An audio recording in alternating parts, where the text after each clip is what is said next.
10월 30일 금요일 새벽예배 본문의 말씀은 시편 147편 1절로 20절까지 말씀이 되겠습니다. 시편 147편 1절로 20절까지 말씀을 통해서 함께 은혜를 나누도록 하겠습니다. 자, 이제 그 147편은 작자 미상입니다. 저자가 누구인지 성경은 우리에게 알려주고 있지 않습니다. 그런데 이 147편의 내용을 살펴보면 형식상 그 내용상 분류를 감사 예배시, 하나님 앞에 예배 드릴 때 감사하는 내용, 그리고 하나님을 찬양하는 내용, 그러니까 찬양시, 감사 예배시이기도 하면서 찬양시로 분류되는 그러한 말씀이 되겠습니다. 그래서 이 기자는 시편의 기자는 이스라엘을 향해서, 하나님의 선민들인 하나님의 택함을 받은 이스라엘 백성들을 향해서 하나님을 찬양하라, 이거를 3번에 걸쳐서 강조를 해요. 거듭 강조하는 게 아니라 3중으로 하나님을 찬양해야 된다, 하나님을 찬양해야 된다, 하나님을 찬양해야 된다, 이렇게 3번에 걸쳐서 3중으로 강조를 하면서 촉구를 합니다. 결국은 오늘날로 말하면 영적 이스라엘 백성된 저와 여러분, 하나님의 자녀된 성도들에게 오늘 성경은 하나님을 찬양하라고 명령하고 있고 강조하고 있다. 그런 큰 틀에서 이제 147편을 한 절씩 보도록 하겠습니다. 자, 1절을 봅니다. 할렐루야. 할렐루야는 여호와 우리 하나님을 찬양합니다 라는 뜻이라고 했어요. 여호와를 찬양하라, 이런 뜻이라고 했습니다. 우리 하나님을 찬양하는 일이 선함이요 찬송하는 일이 아름답고 마땅하도다 라고 말씀합니다. 하나님을 찬양하는 것이 아름답고 그리고 마땅히 행해야 될 일이라 라고 시인은 강조합니다. 그러니까 저와 여러분은 하나님에게 찬양하는 것이 당연한 거예요. 마땅한 바야. 그리고 그것이 가장 아름다운 우리들의 모습이다 라고 성경은 오늘 말씀하고 있습니다. 2절을 봅니다. 여호와께서 예루살렘을 세우시며 이스라엘의 흩어진 자들을 모으시며, 3절 이어서 봅니다. 상심한 자들을 고치시며 그들의 상처를 싸매시는도다. 하나님을 찬양하라 라고 해놓고 하나님께서 우리를 이렇게 하시는 분이기 때문에 우리는 하나님을 찬양할 수밖에 없다. 어떻게 보면 찬양의 이유에 대해서 이야기를 하는데, 세우신대요, 모으신대요, 고치시는 분이래요, 싸매시는 분이다 라고 말씀하고 있습니다. 예루살렘을 세우시며 그랬습니다. 예루살렘은 이스라엘의 그 나라, 예루살렘이라는 도시 자체가 하나님의 나라를 상징하기 때문에 결국은 오늘날로 교훈을 하자면 결국은 예루살렘을 세운다. 하나님의 나라, 광의적 의미에서 조금 더 축소하면 하나님의 교회, 더 축소하면 성도들, 개개인 하나님의 선택하신 하나님의 백성들을 세우시는 분이다. 그리고 이스라엘의 흩어진 자들을 모으시는 분이다. 하나님의 백성들을, 하나님께서 택하신 자들을, 세계 만국에서 흩어진 자들을 모으시는 분이다. 그리고 상심한 자, 여러 가지 이유로 인해서 마음이 낙심하고 좌절하고 상심한 자들을 고치시는 분이다. 그리고 상처를 싸매신다. 그러니까 상심한 자들을 고치신다는 게 마음을 치료하신다는 의미라면, 두 번째 나오는 상처를 싸매시는 분이다. 상처를 고쳐주시고 치유해 주시는 분이다. 그러니까 첫 번째 게 마음이라면, 내면이라면 내면을 고치는 거면, 두 번째 거는 상처를 싸맨다. 육신 또한 고쳐주시고 회복시키시고 치유해 주시는 분이다 라는 의미가 담겨져 있습니다. 그렇기 때문에 우리는 하나님을 찬양해야 된다 라고 지금 시인은 말하고 있습니다. 4절을 봅니다. 그가 별들의 수요를 세시고 그것들을 다 이름대로 부르시는도다. 창조주 하나님, 그리고 우주 만물을 주관하시는 주권자 하나님, 그런 하나님이시기 때문에 우리는 찬양해야 된다. 5절을 봅니다. 우리 주는 위대하시며, 위대하다는 건 크다는 의미죠. 위대하시며 능력이 많으시며 전능성, 못하시는 게 없어요. 그리고 그의 지혜가 무궁하시다. 전지, 그래서 우리가 전지전능, 모든 걸 다 하시고 못하시는 게 없으시고 모든 걸 다 하실 수 있는 분이다. 전지전능하신 분이다. 누가? 하나님이. 그렇기 때문에 충분히 찬양받으실 만하다라고 시편의 기자는 말합니다. 6절을 봅니다.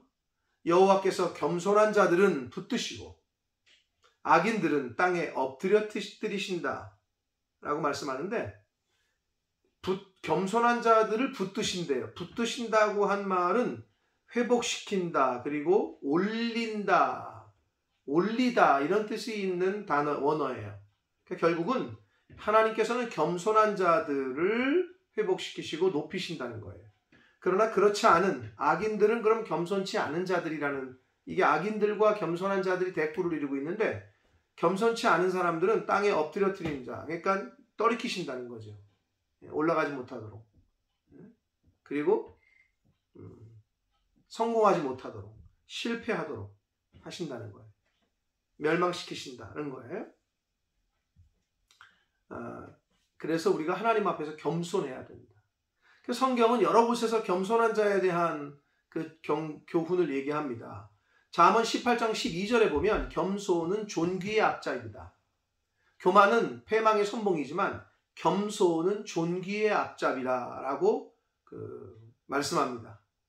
그리고 잠언 29장 23절에 보면 겸손한 자는 겸손하면 영예를 얻는다라고 말씀하십니다. 또한 베드로전서 5장 6절에 보면 하나님의 능하신 손 아래서 겸손하라라고 말하면서, 그렇게 하나님 앞에서 하나님의 능하신 손 안에서 겸손하면 때가 되면 하나님께서 높이실 것이다. 때가 되면 올리실 것이다 라고 말씀하고 있습니다. 그래서 겸손한 자에 대한 여러 가지 교훈을 성경은 계속 거듭 강조합니다. 그래서 저와 여러분은 하나님 앞에서 겸손해야 돼요. 자칫 내가 잘나서 우쭐대고 교만하고 자만하면 하나님께서 낮추세요. 그러나 하나님 앞에서 겸손하면 하나님이 높이셔요. 영예를 주셔요. 그리고 존귀케 되게 하나님께서 하셔요. 저와 여러분은 하나님 앞에서 겸손해야 함을 늘 잊지 말아야 됩니다. 자, 이제 첫 번째 하나님을 찬양하는 것에 대한 단락이 끝났고, 두 번째 단락이 7절부터 시작하는데 7절부터 11절까지인데, 7절을 보면 감사함으로 여호와께 노래하며 수금으로 하나님을 찬양하라. 두 번째 강조하면서 하나님을 찬양해야 함을 또 얘기하고 있고, 이제 12절부터 마지막 단락이 세 번째 단락인데 삼중이라 그랬잖아요. 12절 마지막 단락이 시작하는 12절이 예루살렘아 여호와를 찬송하라로 또 시작이 돼요. 그래서 세 번에 걸쳐서 하나님 찬양하라고 지금 강조하고 있는 찬송 감사 예배시라고 볼 수 있습니다. 자, 7절을 보시면 감사함으로 여호와께 노래하며 수금으로 하나님께 찬양할지어다 라고 말씀합니다. 하나님께 노래하고 하나님께 찬양하라. 자, 찬양하라 라고 또 두 번째 거듭 강조합니다. 8절을 봅니다. 그가 구름으로 하늘을 덮으시며 땅을 위하여 비를 준비하시며 산에 풀이 자라게 하시며 9절을 이어서 봅니다. 들짐승과 우는 까마귀 새끼에게 먹을 것을 주시는도다. 자, 8절과 9절에서는 창조주 하나님, 주권자 하나님, 자연 질서를 통제하시고 유지하시는 하나님에 대해서 우리는 찬양해야 된다. 우주 만물을 창조하셨고 그거를 또 주관하고 계시고 그 우주의 질서를, 자연의 질서를 지금도 컨트롤하고 계시는 컨트롤러인 하나님을 찬양하라 라고 말씀하고 있습니다. 자, 10절을 봅니다. 여호와는 말의 힘이 세다 하여 기뻐하지 아니하시며 사람의 다리가 억세다 하여 기뻐하지 아니하시고. 자, 여기서 말의 힘은 이 말이 아니고 호스예요. 호스. 달리는 말. 달리는 말. 그래서 말의 힘이 세다 해서 기뻐하지 않고 사람의 다리가 억세다 하여 기뻐하지 않는다 하셨는데 뭘 비유하는 거냐 하면 말의 힘은 옛날에는 말은 곧 그 나라의 어떤 군사력을 상징했어요. 말이 많으면 전쟁에서 이기기가 쉬웠단 말이에요. 그러니까 군사력, 어떤 힘 이런 걸 상징합니다. 그럼 사람의 다리는 그럼 뭐냐? 군인들, 즉 이것도 군사력을 의미하는 거예요. 그러니까 자신들의 힘을 의지하고 자신들의 어떤 군사력을 의지하는 거 하나님 기뻐하지 않으신다는 거예요. 그럼 결국 뭐냐? 그런 거 의지하지 말고 하나님을 의지하라는 거죠. 11절을 보면 여호와는 자기를 경외하는 자들 그리고 하나님의 인자하심, 하나님의 사랑을 소원하고 바라는 자들을 기뻐하신다라고 말씀합니다. 군사력을 의지하는 자는 인간적인 힘을 사람을 의지하는 자는 하나님이 기뻐하지 않으시고 하나님을 경외하는 자를 기뻐하시고 하나님의 사랑과 인자하심을 바라고 소원하는 의지하는 자들을 기뻐하신다라고 말씀합니다. 자, 12절부터 이제 마지막 단락에서 또 하나 예루살렘아 여호와를 찬송하라라고 시작이 돼요. 그러니까 2중으로 강조하는 게 아니라 3번에 걸쳐서 강조를 하고 있다는 거예요. 뭐를? 하나님을 찬양해야 하는 것을. 12절을 봅니다. 예루살렘아 여호와를 찬송하라. 앞에서도 말씀드렸어요. 예루살렘은 이스라엘 백성들을 의미합니다면은 오늘날의 성도들, 저와 여러분들, 하나님을 믿는 사람들은 하나님을 찬양하라 라고 말하면서 시온아 내 하나님을 찬양하라. 시온과 예루살렘 같은 의미입니다. 시온과 예루살렘. 그러니까 성도들, 이스라엘 백성들, 택함을 받은 하나님의 백성들을 의미한다고 보시면 됩니다. 자, 그래서 13절 그가 내 문빗장을 경고히 하시고 네 가운데 있는 너의 자녀들에게 복을 주신다. 자, 문빗장이라는 거는 성문의 그 문의 빗장, 제 성문을 결국 견고히 하신다는 거예요. 그리고 성 안에 살고 있는 너의 자녀들의 복을 주신다는 거예요. 결국 전쟁의 침입으로부터 하나님이 보호하신다는 거예요. 안전하게 하시겠다는 거예요. 그러니까 하나님 찬양하라는 거예요. 인간의 보호는, 안전은 하나님이 지켜주셔야 안전하다라는 것을 지금 말씀하고 있습니다. 14절은 내 경내를 평안하게 하며, 침입을 못하게 하나님이 막아주시니까 그 성 안에가 평안하겠죠. 그리고 아름다운 밀로 너를 배불리시며, 자, 처음에 안전을 얘기했어요. 보호하시는 하나님, 하나님의 자녀들을 보호하시는 하나님. 그리고 여기서 밀은 이스라엘 백성들의 주식이었어요. 여기서 말하는 아름다운 밀은 오늘날로 말하면 경제적인 번영, 물질적인 복을 말합니다. 그래서 하나님께서 그렇게 경제적인 번성을, 물질적인 복을 하나님이 주신다. 그래서 안전한 삶, 평안한 삶, 그리고 물질적인 복, 경제적인 번영은 하나님이 지켜주실 때에만 그것이 지켜지고 보호를 받는 것이다. 내가 물질을 지키려고 하고 내가 무슨 안전에 대해서 아무리 조심하려고 해도 하나님이 지켜주시지 않으면 다 소용없습니다. 한순간에 날아갑니다. 그렇기 때문에 이 시인은 우리를 안전케 하시고 우리를 보호하시고 또 우리의 모든 물질을 일용할 양식을 공급해 주시는 그 하나님께 찬양하라 라고 말씀하고 있습니다. 자, 15절을 봅니다. 그의 명령을 땅에 보내시니 그의 말씀이 속히 달리는도다.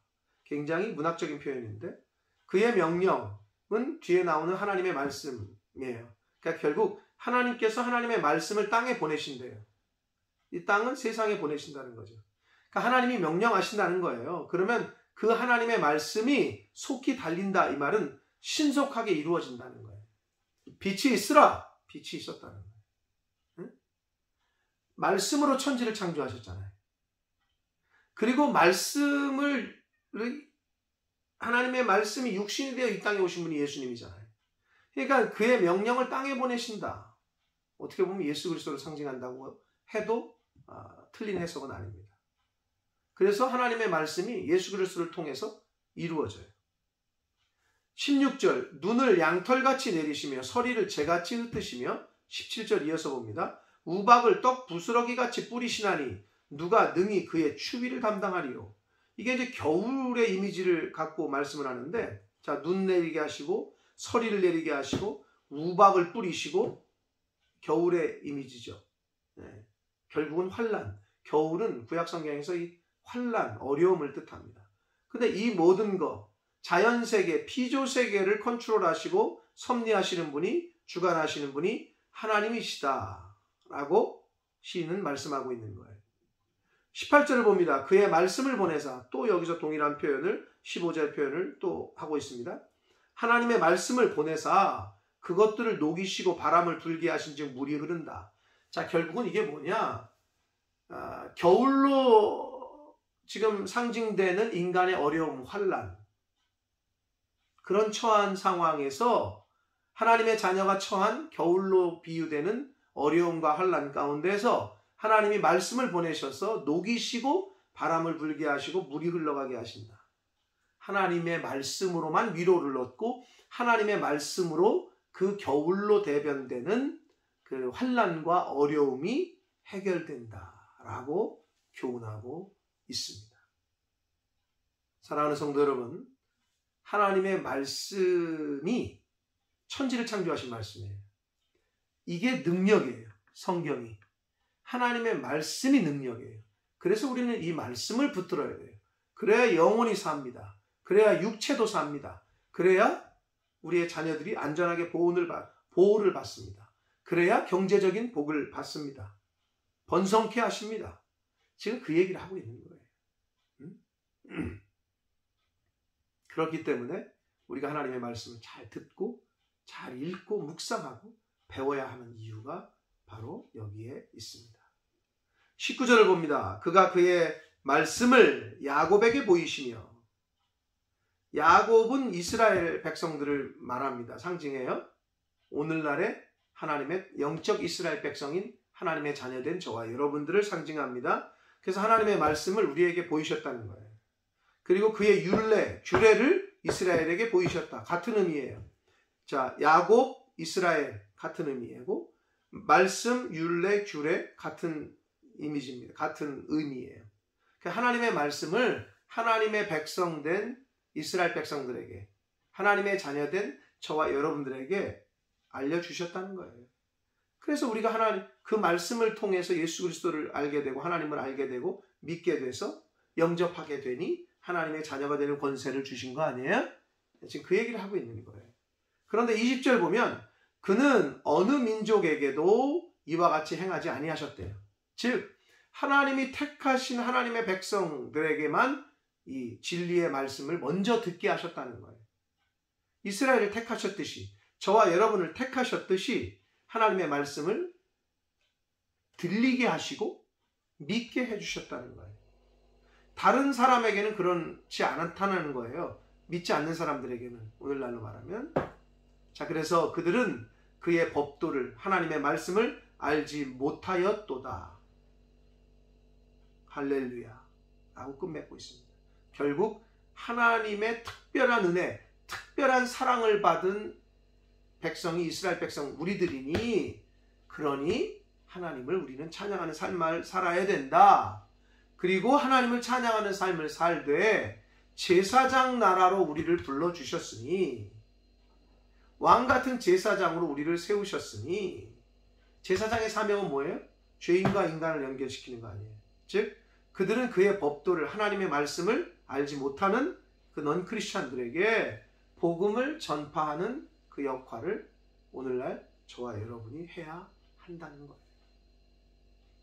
그런 하나님을 찬양하라 라고 말씀하면서 끝맺고 있습니다.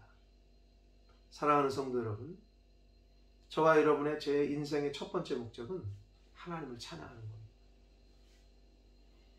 어느 순간 하나님이 우리 생명을 거두시는 그날까지 하나님 찬양, 하나님께 감사, 하나님께 영광, 이러한 삶을 사시는 저와 여러분 되시길 축복합니다.